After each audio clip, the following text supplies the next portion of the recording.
জয় হিন্দ। আজকে হুড়া ফিজিক্যাল একাডেমির পক্ষ থেকে আমাদের একটা নতুন ভিডিও নিয়ে আসা হয়েছে। ইউটিউবে আমাদের কিছু স্টুডেন্ট কমেন্ট করেছে যে স্যার আপনাদের একাডেমিতে যে অগ্নিবীরের পরীক্ষা হয়েছে তাতে কিরকম স্টুডেন্ট পাস করেছে পরীক্ষাতে। তো আমি এই বিষয়টা আমাদের যারা ক্যান্ডিডেট রয়েছিল আমি তাদেরকে এই বিষয়টা বলতে বলবো যে আমাদের পাসের হার কিরকম ছিল।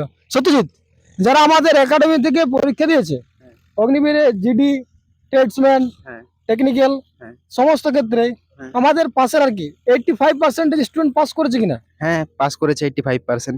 আর এখানে যত স্টুডেন্ট রয়েছে প্রায় আরো 10 থেকে 11 জন স্টুডেন্ট কিন্তু আমাদের আজকে আসেনি, তারা কিন্তু পরীক্ষা পাস করেছে কিনা। হ্যাঁ, পাস করেছে, এখনো বাকি আছে 10-12 জন এখন যারা পৌঁছাতে পারেনি ক্লাসে। আসবে আস্তে আস্তে। তো এই ভিডিওটা ওই জন্যই করা, যারা ভিডিওটা দেখছো, যারা কমেন্ট করেছিলে যে স্যার আপনাদের একাডেমিতে আমরা যদি জানতে পারি আমাদেরও একটা মোটিভেশন হবে যে কত স্টুডেন্ট পাস করেছে। তো পরীক্ষাতে আমরা যেভাবে কোচিং করিয়েছি 100% কমন না হোক, ও পাস করার কমন কিন্তু পেয়েছে কিনা। হ্যাঁ, পেয়েছি পাস করার। যে আমরা যদি বলে দিই 100% কমন হয়ে গেছে, না 100% কোনো কমন হয়নি, কিন্তু যে পরীক্ষাতে পাস করার যে কমন, এবং যদি কমন কোনো প্রশ্ন যদি কমন যদি না আসে, কিন্তু আমরা ওই সিস্টেমে যদি কোনো ম্যাথ বা জিআই যে কোনো জিনিস করিয়েছি সে কিন্তু সেই সিস্টেমে মিলেছে। হ্যাঁ, মিলেছে কিনা, হ্যাঁ, সূত্রের উপর মিলেছে। বাস্তব তো। হ্যাঁ, না এই ভিডিওটা করা হচ্ছে ওই জন্য বলা হচ্ছে না। আর আমরা ক্লাসে আমরা বলেছিলাম সমস্ত স্টুডেন্টকে, যাকে বলেছি যে পাস করবে সে পাস করেছে কি, তাই তো। হ্যাঁ, তাই তো। যে 10th পাস টিডিএন এ বলেছে পরীক্ষায় পাস করা যায় না, তো সত্যজিৎ কি টিডিএন পরীক্ষা পাস হ্যাঁ, পাস করেছি আমি। 3 চান্সে পাস করেছি। ফার্স্ট এবারে পাস করিনি, সেকেন্ড এবারও করিনি, এর 3 নম্বর বারে পাস করেছি আমি। এই ভিডিওটা যারা দেখছো এই সত্যজিৎকে নেক্সট মার্চ শেষ হওয়ার পর 1.5 মাসের মধ্যে আমি কিন্তু কনফার্ম গ্যারান্টি দিচ্ছি এই সিলেকশনে সত্যজিৎ ভর্তি করবে, তাই তো। আরো আমাদের স্টুডেন্ট রয়েছে। শৈলেন ভাই, বলছিলাম যে যারা পরীক্ষা দিচ্ছে একাডেমিতে তাদের সফলতা কিরকম। তাদের সফলতা হয়তো আমরা ছিলাম 22 জনের মতো, হয়তো 2 জন কি 3 জন পাইনি, মানে পাস করেনি, বাকি সবাই আমরা পাস করেছি। পরীক্ষাতে কিন্তু আমরা যে কোচিং করিয়েছিলাম একদম সিলেবাস ভিত্তিক, বাংলা বা হিন্দি আর ইংলিশ ক্লাস করেছিলাম, তাই তো। হ্যাঁ, একদম সিলেবাস ভিত্তিক। তো আমাদের এই ভিডিওটা ওই জন্যই করা, যারা কমেন্ট করেছিল যে স্যার আপনাদের স্টুডেন্ট কতজন পাস করেছে। তো আমাদের ইন্ডিয়ান আর্মির স্টুডেন্ট রয়েছে, এরা সবাই পরীক্ষা পাস করেছে, তাই তো। সবাই পরীক্ষা পাস করেছে। সি যে এন্ট্রান্স এক্সাম সবাই কিন্তু পরীক্ষা পাস করেছে। এবারে মাঠের জন্য তারা সবাই প্রস্তুতি নিচ্ছে, তাই তো। আর একটা বিষয়, সবারকার বাড়ি কিন্তু আলাদা আলাদা আলাদা জায়গায়, এক জায়গায় কারো বাড়ি নয়।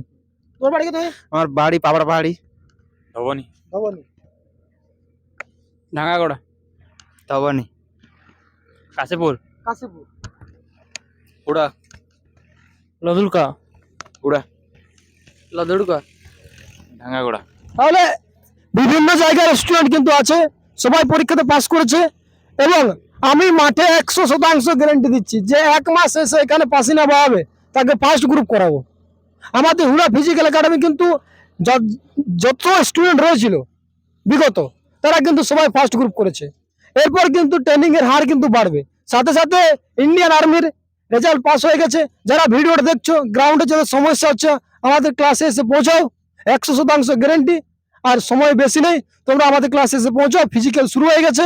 সাথে সাথে আমাদের এসএসসি জিডির যারা বাইরে থেকে ভিডিওটা দেখছো যে আমরা মেসে থাকবো, কোথায় থাকবো, তো মেসেরও ব্যবস্থা রয়েছে এবং এসএসসি জিডিরও আমাদের ফিজিক্যাল চলছে।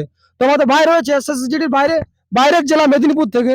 আমি ভাইয়ের কাছ থেকে শুনবো যে আমাদের যে প্র্যাকটিস চলছে প্র্যাকটিসের মান কিরকম, এবং যারা বাইরে থেকে দেখছে যদি মনে হচ্ছে যে আমরা একাডেমিতে এসে থাকবো, প্র্যাকটিস করব, তো তাদের বিষয়টা ভাইয়ের কাছ থেকে বলবো। প্রধানত এখানে আসলে আমি তো আগে কোনোদিন ছুটি নেই, এখানে 30 দিন হল, 1 মাস আছি, 1 মাস ছুটছি। তো মোটামুটি 24-এর গায়ে গায়ে এখন চলে এসছে। আশা করি সবাই আসতে পারে, কোনো অসুবিধা নেই, নির্দ্বিধায় আসলে আশা করি পাস করে যাবে মাঠে এখানে। আর একটা বিষয় যে আমরা অন্যান্য একাডেমিতে বলে যে অ্যাডমিশন ফিস 10,000, 20,000, 1,00,000, 15,000, এরকম কোনো বিষয় রয়েছে আমাদের না, একাডেমিতে? না, এরকম বিষয় নেই। অ্যাকচুয়ালি আমাদের পাশে চাকরি পেলে এরকম 3 লাখ 3.5 লাখ টাকা দিতে হবে, তাই আমি ওখানে করিনি। আবার এখানে ইউটিউবের মাধ্যমে খোঁজ পেয়ে স্যারকে ফোন করে আসছে যে এখানে কোনো পয়সা ব্যাপার নেই, অ্যাডমিশন ফি ওই 1500 টাকা, এই 1500 টাকা 1 মাস হয়ে যাবে আর মাসে মাসে 500 টাকা, ব্যাস। আর চাকরি পেলে কোনো পয়সা পয়সা লাগবে না। ঠিক আছে, আমাদের কিন্তু এসএসসি জিডির এই বিষয়টা চলে আসছে সিস্টেম, যারা ভিডিওটা দেখছো। আরেকটা বিষয় বলা হচ্ছে যে কেউ যদি মনে করো যে আমরা কোনো ডকুমেন্টস, অরিজিনাল ডকুমেন্টস নিয়ে রাখি বা কোনো বন্ড করাই, এই সিস্টেম কিছু আছে কি আমাদের? না না, শুধু 2 কপি ফটো আর একটা আধার কার্ডের জেরক্স হলেই মানে হবে। আইডি প্রুফ, যে এখানে থাকবে মেসে থাকবে তাদের একটা আইডি প্রুফ। তো সবাই একবার ভারত মাতা কে জয় হিন্দ, ফৌজি বলোগে। তো এই ভিডিওটা ওই জন্যই করা, যারা ভিডিওটা দেখছো তারা যদি আমাদের এই মাঠে আসে 1600 মিটার ইন্ডিয়ান আর্মি অগ্নিবীরের জন্য, তারা পাস করবে কিনা ভাই? হ্যাঁ, একদম পাস করবে। একদম 4:40-এর মধ্যে হয়ে যাবে মাঠ, ধামাকাদার রানিং চলছে না? একদম ধামাকাদার। ট্রেনিং কেমন শুরু হয়েছে? কিন্তু আজ কেমন কিরকম মনে হলো? আজ প্রথমবার আমার, তাই প্রথম দিন ভালো Practice? লাগলো প্র্যাকটিসে। প্রথম দিনে প্রথম রকম জোশ, তাই তো? হ্যাঁ স্যার। তো এই ভিডিওটা আর লম্বা করছি না, পরবর্তী ভিডিওতে শুরু করার আগে যারা অগ্নিবীরে পাস করেছো, এসএসসি তে পাস করেছো, আমাদের ক্লাসে এসে পৌঁছাও। তোমাদের মাঠে এসে পৌঁছার দায়িত্ব তোমাদের, আর পাস করার গ্যারান্টি আমার। জয় হিন্দ, ধন্যবাদ সকলকে।